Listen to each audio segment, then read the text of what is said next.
maana kwa usawa umetupa Bwana wetu, tuliacha chini ya damu yako Mungu. Baba, tunakwenda kusikia neno tu ambalo Bwana litakuingiza ndugu yangu na dada yangu ambaye sasa hivi yuko nyumbani kwa ajili ya hofu yoyote ile Bwana ya Mungu kusikumoka. Mungu mwisho wa Baba na mwili Mungu tutamwingiza katika magoti aweze kuomba pia wewe Bwana wetu Yesu Kristo. Tuliacha mkono wako katika jina la Bwana wetu Yesu Kristo. Amen. Itaitwa imani kamilifu. Imani kamilifu.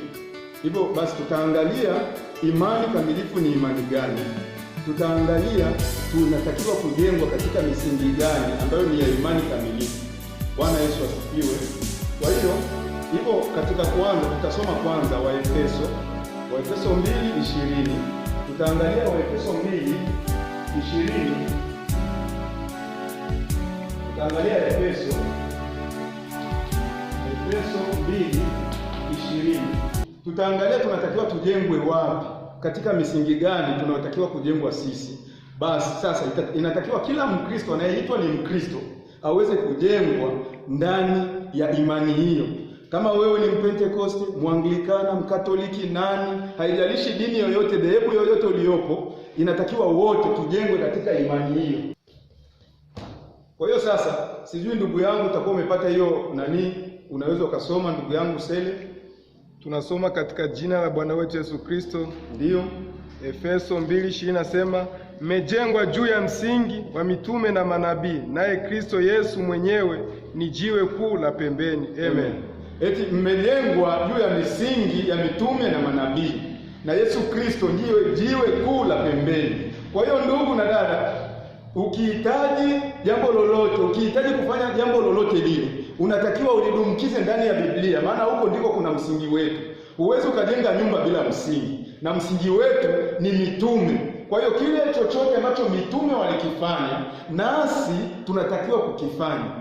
Mitume walifanya kile ambacho Bwana wetu Yesu Kristo aliwaahidi na kuwaagiza wafanye.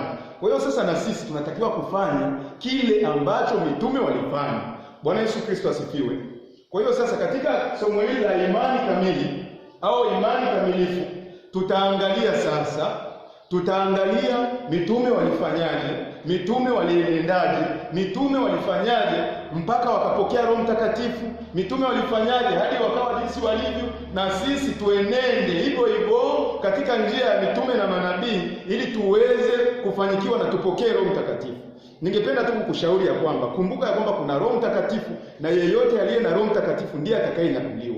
Huwezi ukanyakuliwa ndugu na dada, huwezi ukaenda popote pale bila kupokea Roho Mtakatifu. Roho Mtakatifu ndiye atakayetufanya tutoke katika ulimwengu huu wa taabu, ulimwengu huu wa shida. Bwana Yesu Kristo asifiwe.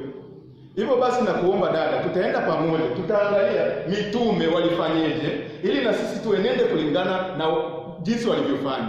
Tutaangalia mitume walienendaje na sisi twende hivyo hivyo. Basi sasa kwanza tutaanza kwa kuendelea. Tutasoma mstari ambao utakuwa ni Bwana wetu Yesu Kristo mwenyewe alisema. Yesu Kristo alisema ya kwamba alitupa ili msingi wa wokovu ili sisi tuokolewe. Tunafanyaje? Tutasoma, msomaji atatusomea katika Marko 16:16. Utaona msingi wetu ili sisi tuokolewe tunafanyaje. Bwana Yesu Kristo asifiwe. Kwa hiyo utatuangalizia msomaji Marko 16:16.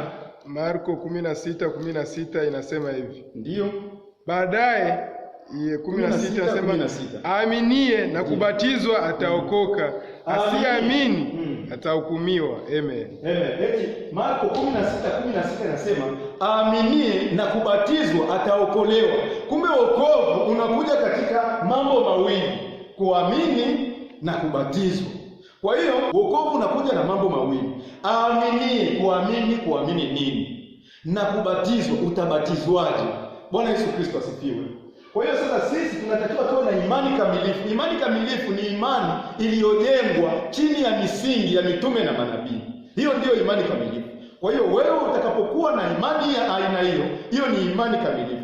Kwa hiyo Bwana wetu Yesu Kristo tunaona katika Marko 16:16 anasema ya kwamba aaminie na kubatizwa ataokolewa, asiyeamini atahukumiwa. Sasa katika neno imani utaamini nini?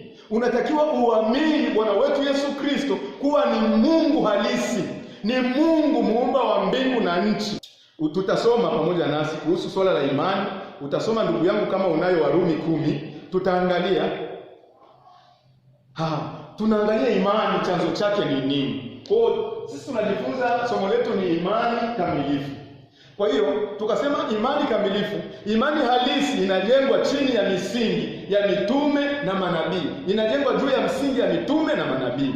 Sasa Bwana wetu Yesu Kristo alisema aaminie. Tunaamini nini? Soma ndugu yetu Warumi 10:17.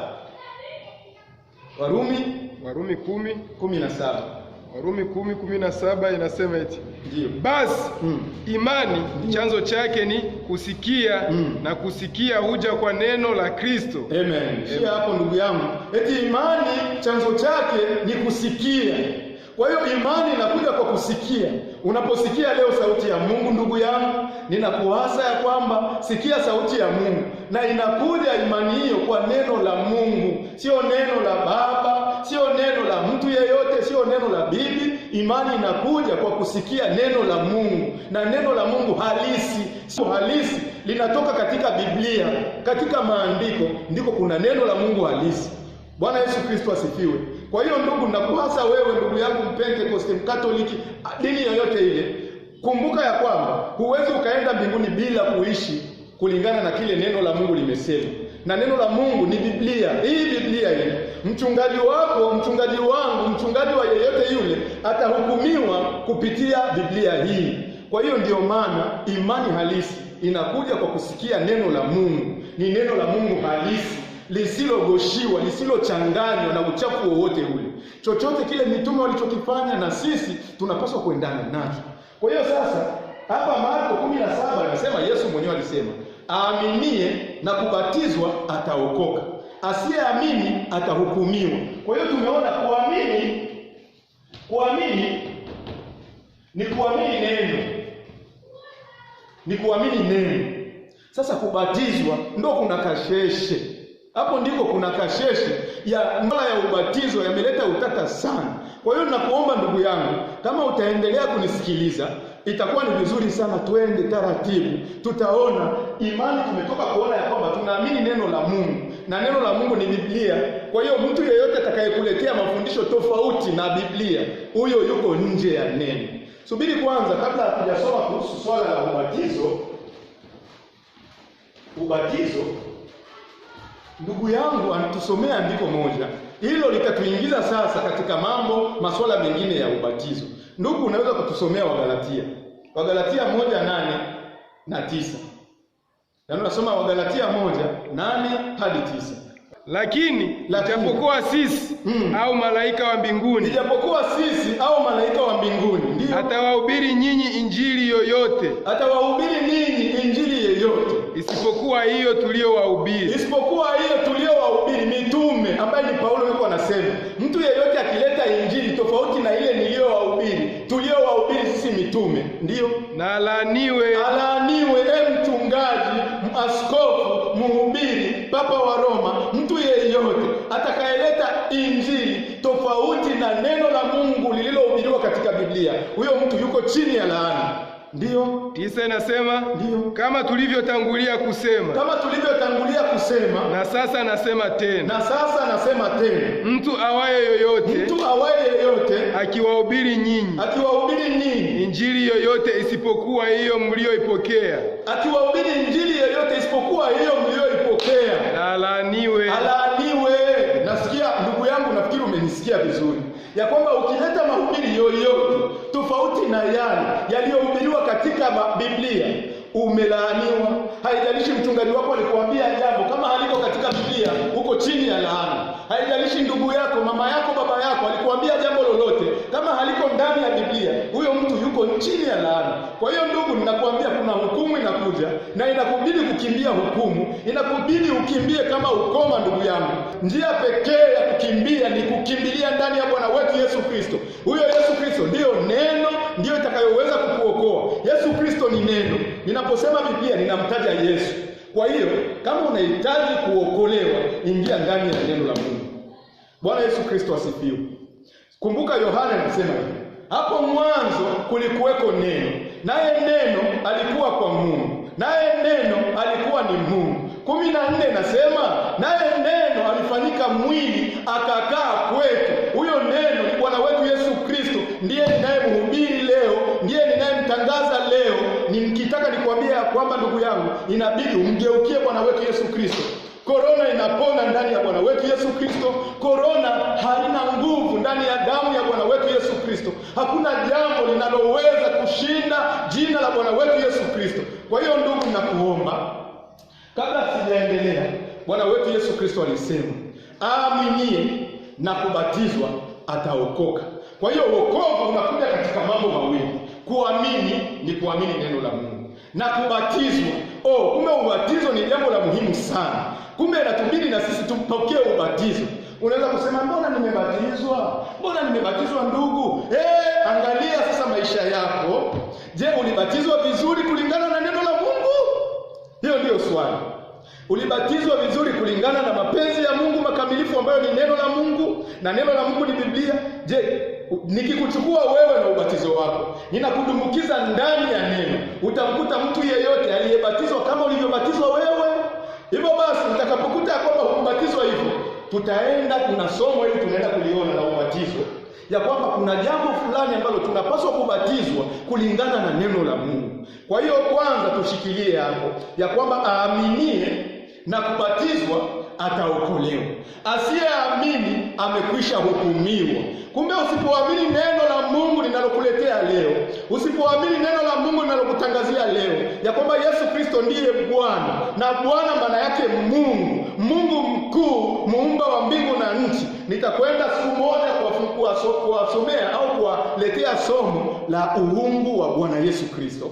Naamini tutalipata. Tutajua Yesu Kristo ni Mungu aje. Kivipi Yesu Kristo ni Mungu? Je, Yesu Kristo ni mwana? Je, Yesu Kristo ni baba? Je, Yesu Kristo ni nani? Je, Yesu Kristo ni Mungu? Nitawaletea somo la uungu wa Yesu. Lakini kwanza leo nataka nikwambia kwamba aaminie na kubatizwa ataokoka. Kwanza ndugu yangu, inakubidi uamini neno la Mungu. Hakuna wokovu duniani, hakuna ukombozi duniani, hakuna jambo lolote litakalomuondoa mwanadamu katika ulimwengu huu wa shida usipomwamini Bwana wetu Yesu Kristo, usipobatizwa. Hapo ndio kuna ushtaka. Inakubidi ubatizwe kwa jina gani? Inakubidi ubatizweje? Inakubidi kuna watu wanaruka moto wakidai wamebatizwa. Kuna watu wana nini? Kuna makaratasi haya wanachukua anji, wanakuwekea kichwani, wanakwambia umepokea Roho Mtakatifu. Je, kweli ni ubatizo wa kweli? Kwa hiyo ndugu yangu, ninakuomba tuendelee pamoja, tujue ubatizo wa kweli ni upi. Hiyo basi naamini utakuwa umesikia. Inakubidi uamini